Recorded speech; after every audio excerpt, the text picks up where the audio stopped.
السلام علیکم ناظرین، آج کے اس ویڈیو میں ہم مسجد نبوی کے بارے میں مکمل مگر بہت ہی مختصر کر کے آپ کو مسجد نبوی کی مکمل تاریخ بتائیں گے کہ کیسے ایک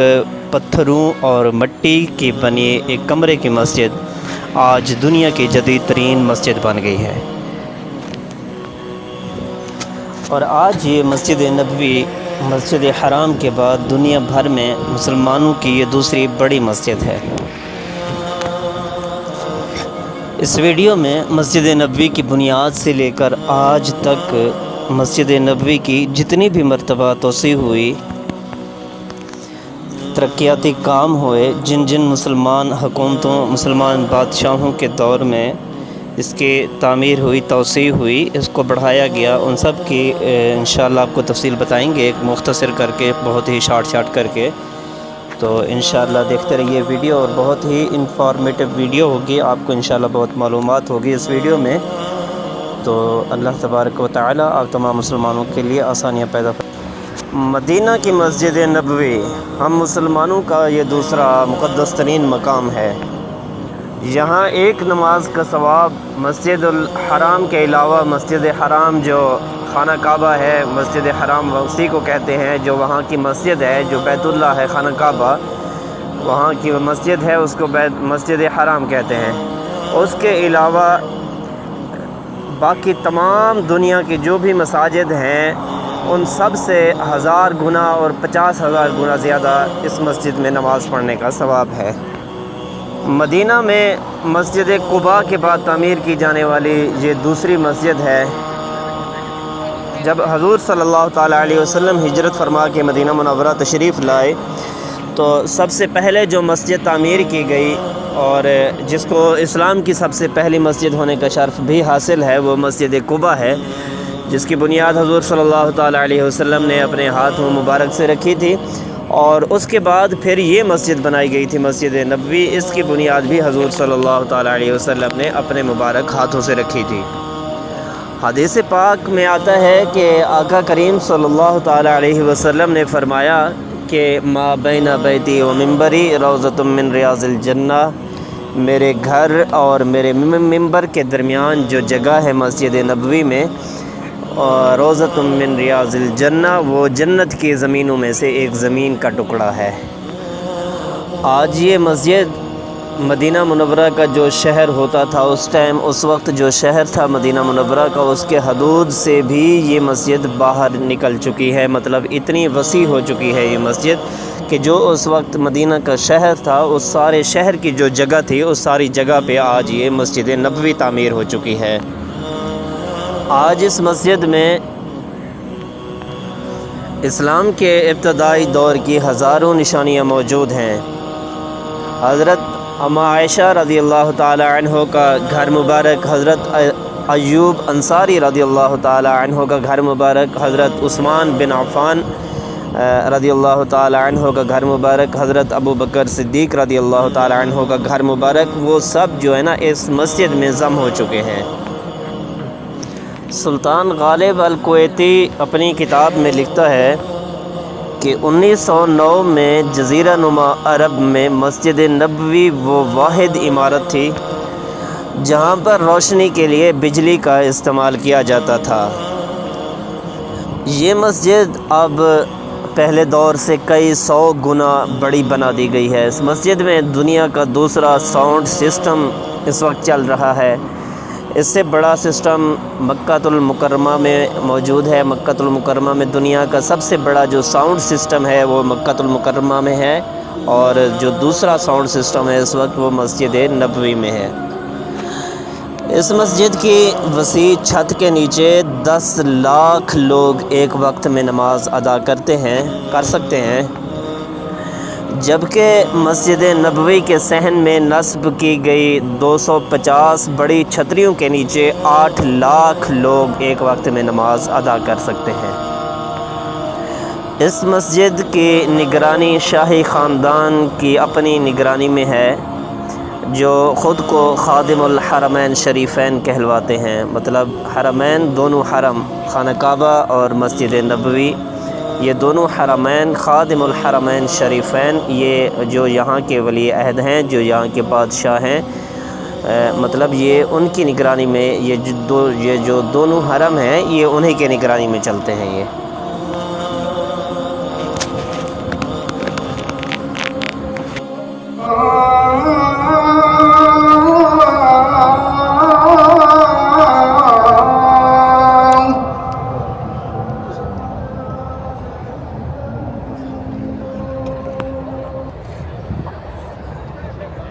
أشهد أن محمد رسول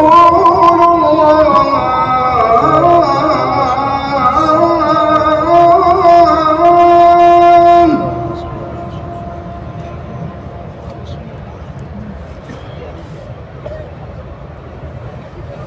أشهد أن محمد رسول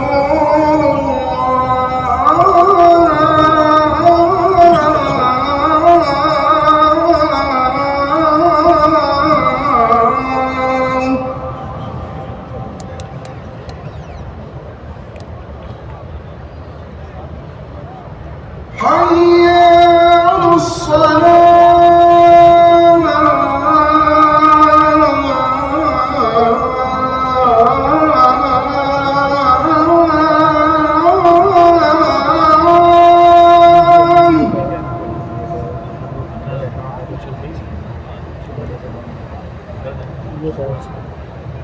حي على الصلاة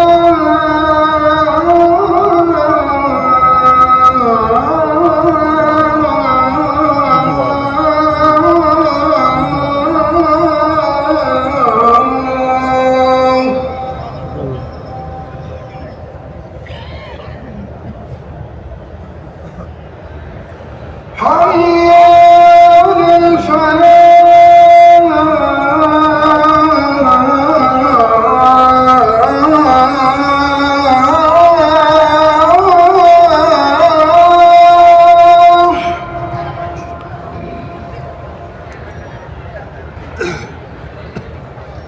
حي على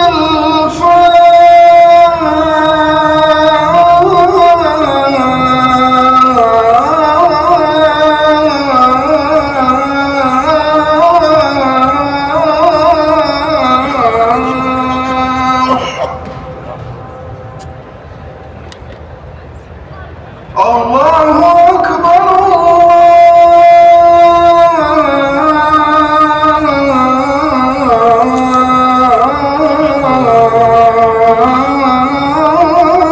الله أكبر لا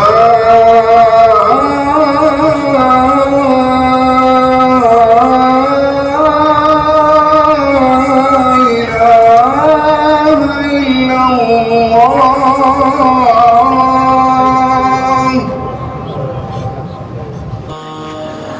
تو آئیے ناظرین، ابھی ہم آپ کو مسجد نبوی کی توسیع کے بارے میں کچھ آگاہ کرتے ہیں۔ ویسے تو ہر دور میں مسجد نبوی کی توسیع ہوتی رہی۔ حضرت عمر رضی اللہ تعالی عنہ کی خلافت سے لے کر حضرت عثمان ذو النورین رضی اللہ تعالی عنہ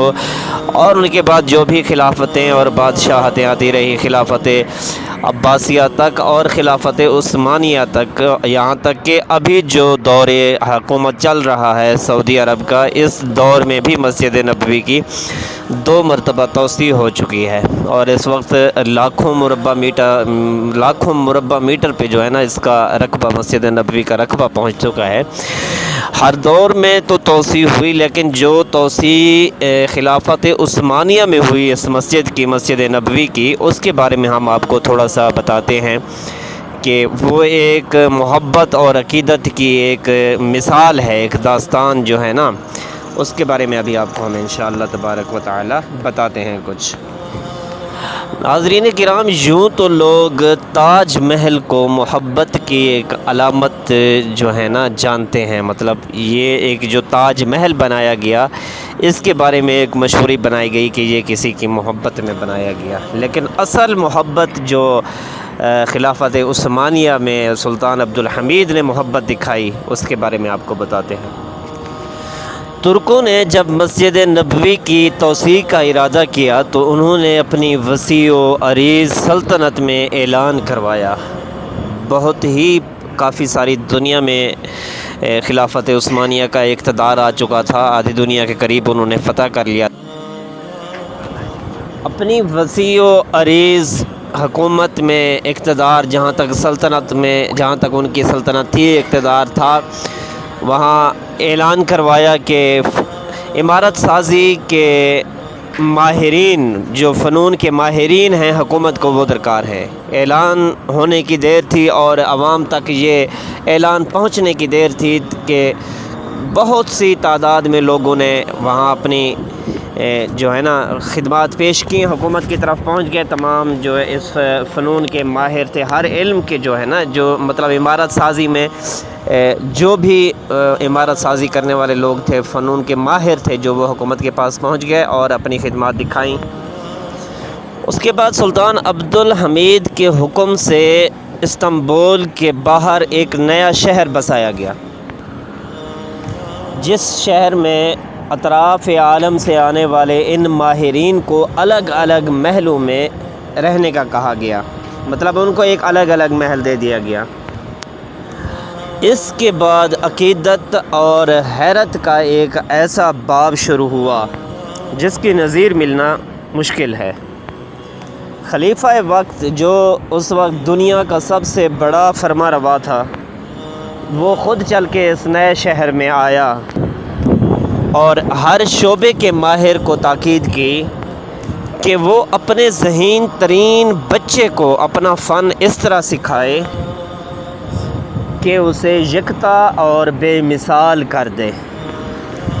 اسی اثناء میں ترک حکومت اس بچے کو حافظ قرآن بھی بنائے گی۔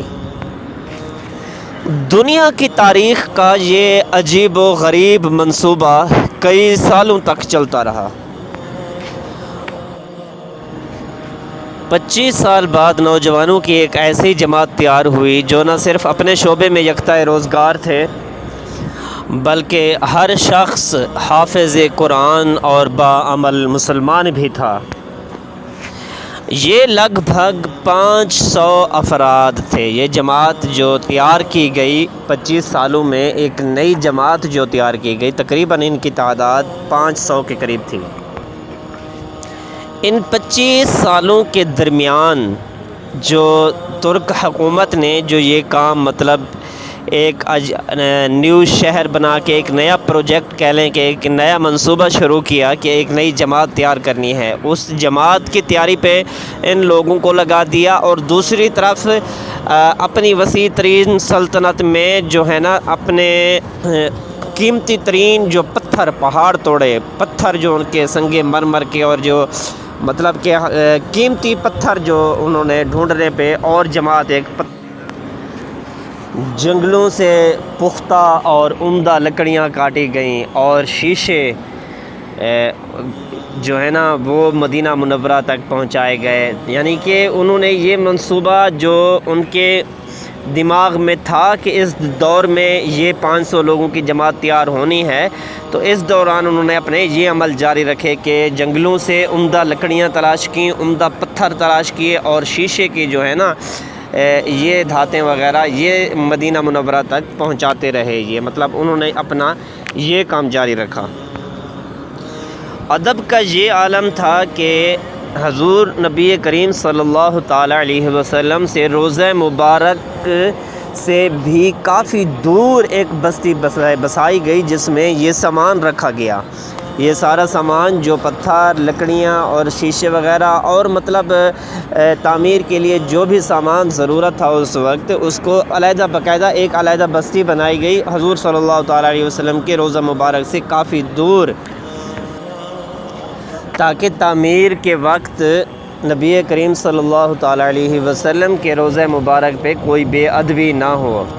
اگر کوئی چیز مطلب پتھر وغیرہ تھے اس وقت، اگر کسی پتھر کو ایمرجنسی اسی جگہ پہ وہ مطلب وہ جماعت آ گئی اور تعمیر شروع ہو گئی، اس ٹائم کی بات کر رہا ہوں، اگر کسی پتھر کو دوبارہ توڑنا یا کاٹنا پڑتا تو اس جماعت کو یہ حکم دیا گیا کہ آپ نے کپڑوں کی اتنی تہ میں رکھ کے پتھر کو توڑنا ہے کہ آواز جو ہے نا وہ دوسرا کان نہ سنے، مطلب آواز بالکل نہیں آنی چاہیے جب آپ کسی پتھر کو توڑنے لگو۔ تو یا تو اسی جگہ پہ اس پتھر کو لے کے جاؤ جہاں وہ بستی بنائی گئی، جہاں سے وہ پتھر لے کے آؤ، اسی جگہ پہ جا کے پھر اس کو توڑو، پوری جو ہے نا پوری اس کی جو ضرورت ہے جتنی چیز، اتنی چیز کو پورا اس کو کاٹ کے پھر دوبارہ یہاں لے کے آؤ۔ اگر اسی جگہ پہ کاٹنا ہے تو اس کو کپڑوں کی اتنی تہ میں رکھ کے پتھر کو کاٹتے کہ وہ آواز نہ آتی، مطلب کسی کپڑے کے اوپر اگر کوئی ہتھوڑا وغیرہ بندہ مارے تو جیسے کپڑے کی آواز نہیں آتی، تو یہ حکم دیا گیا اس جماعت کو کہ آپ نے پتھر جو ہے وہ اتنے کپڑوں میں رکھ کے توڑنا ہے کہ آواز بالکل باہر نہ آئے، کہ حضور صلی اللہ تعالیٰ علیہ وسلم کے روضہ مبارک کی بے ادبی نہ ہو، کیونکہ یہ آیات ملحوظ خاطر رکھی گئی یا ایھا الذین آمنوا لا ترفعوا اصواتکم فوق صوت النبی، یعنی اے لوگو حضور صلی اللہ تعالیٰ علیہ وسلم کے سامنے ان کی آواز سے اپنی آواز کو اونچا نہ کرو۔ تو اس آیت کو ملحوظ خاطر رکھتے ہوئے ترک حکومت نے اپنے جو تمام ماہرین تھے جن کو تیار کیا انہوں نے 25 سالوں میں، تو ان کو یہ حکم دیا گیا، مطلب یہ ان کی ایک محبت اور عقیدت دیکھیں کہ ان کو یہ حکم دیا گیا کہ اگر آپ نے ایک پتھر توڑنا ہے، تھوڑا سا چھوٹا بڑا ہو گیا اور آپ نے اس کو دوبارہ توڑنا ہے، تو دوبارہ یا تو اسی بستی میں لے کے جاؤ اور یا پھر اس کو اتنے کپڑوں میں لپیٹ کے اس کو توڑو کہ آواز نہ۔ ناظرین، یہ تھی آج کی مختصر سی ایک محبت کی لازوال داستان جو سلطان عبدالحمید نے مسجد نبوی کی تعمیر میں اپنی لازوال محبت دکھائی۔ امید ہے ویڈیو اچھی لگی ہوگی